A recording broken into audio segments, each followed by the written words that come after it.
My dear friends, even on this November 13th, it's a joy to see you. प्यारे दोस्तों, इस 13 नवंबर को भी आपको देखकर मुझे बहुत खुशी हो रही है। Even today, we have a hope to live because of Him. आज भी हमें उसके कारण जीने की आशा है। In Romans 12:12, it says, Romeo 12:12 में लिखा है, Be joyful in hope, आशा में आनंदित रहो, patient in affliction, क्लेश में स्थिर रहो and faithful in prayer. और प्रार्थना में नित्य लगे रहो। You can frame these words as words to live by. आप इन वचनों को जीवन जीने के सिद्धांतों के रूप में ढाल सकते हैं। Beautifully here it says, Be joyful in hope, यहाँ खूबसूरती से कहा गया है, आशा में आनंदित रहो, trusting that God will use you and elevate you to great heights. यह विश्वास रखते हुए कि परमेश्वर तुम्हारा उपयोग करेगा और तुम्हें महान ऊंचाइयों तक पहुंचाएगा। Trusting that He will perfect everything for you. यह विश्वास रखते हुए कि वह तुम्हारे लिए सब कुछ परिपूर्ण So करेगा। be joyful in that hope. इसलिए इस आशा में आनंदित रहो। And secondly, it says, Be patient in times of affliction. और दूसरी बात यह कहा गया है, क्लेश में स्थिर रहो, Enduring that affliction, उस क्लेश में भी स्थिर बने रहो that God will rescue you. कि परमेश्वर तुम्हें छुड़ाए। He will do a miracle to take us away from that affliction. वह हमें उस दुख से छुड़ाने के लिए एक चमत्कार करेगा। And it says, Be faithful in prayer. और यह कहता है कि प्रार्थना में नित्य लगे रहो। Keep on praying with this hope. इसी आशा के साथ प्रार्थना करते रहो। But many times we'll jumble this. लेकिन कई बार हम इस बात को उलझा देते हैं। We will say, I'll be faithful in only worrying about the affliction, हम कहते हैं, मैं सिर्फ दुख की चिंता करते हुए ही विश्वास योग्य रहूंगा, that it will ruin me, it will destroy me. यह मुझे बर्बाद कर देगा, यह मुझे नष्ट कर देगा। And we'll say, I'll be patient in not praying.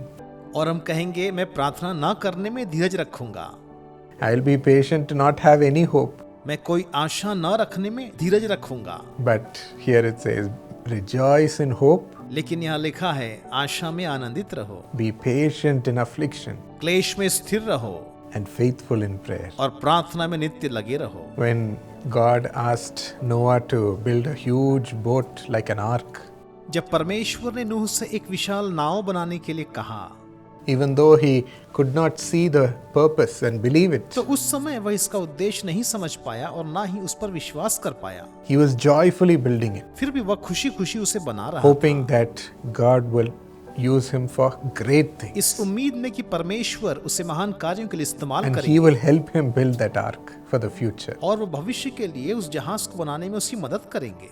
We also have to joyfully do what the Lord tells us each day, हमें भी हर दिन प्रभु की आज्ञाओं का आनंद पूर्वक पालन करना चाहिए, hoping that God will give us a great future. यह आशा करते हुए कि परमेश्वर हमें एक स्वर्णिम भविष्य देंगे। Once he built that ark and the rains came and flooded the एक earth, बार जब उसने वह जहाज बना लिया और बारिश हुई और धरती पर बाढ़ आ गया, Noah's family got into the ark and was traveling so many days in it. नूह और नूह का परिवार उस जहाज पर सवार हो गए और कई दिनों तक उसमें यात्रा करते They रहे। would have wondered, if this rain is going to stop, will we ever come out of this boat? वे सोच रहे होंगे, अगर यह बारिश रुक गई तो क्या हम कभी इस नाव से बाहर निकल पाएंगे, Will we have a life again? क्या हमें फिर से जीवन मिलेगा। But they were impatient in affliction, लेकिन वे तो क्लेश में स्थिर थे enduring this time with a hope in the Lord again. और प्रभु पर फिर से आशा रखते हुए उस घड़ी को सहन कर रहे थे And God brought them out at the right time. और परमेश्वर ने उन्हें सही समय पर बाहर निकाला And through them a righteous generation was formed.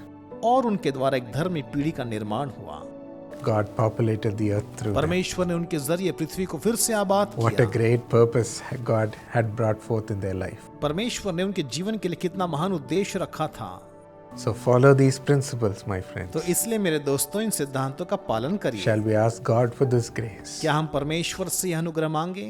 Loving Lord, प्यारे प्रभु, help us to always be joyful and hoping in you, Lord. हमें हमेशा आनंदित रहने और आप पर आशा रखने में मदद करें। Like Noah, grant that purpose in our life also, what you've planned for us. नूह की तरह हमारे जीवन में भी वह उद्देश्य प्रदान करे जो आपने हमारे लिए योजना बनाई है। Let those great things start to happen right now. ये महान कार्य अभी से होने लगे।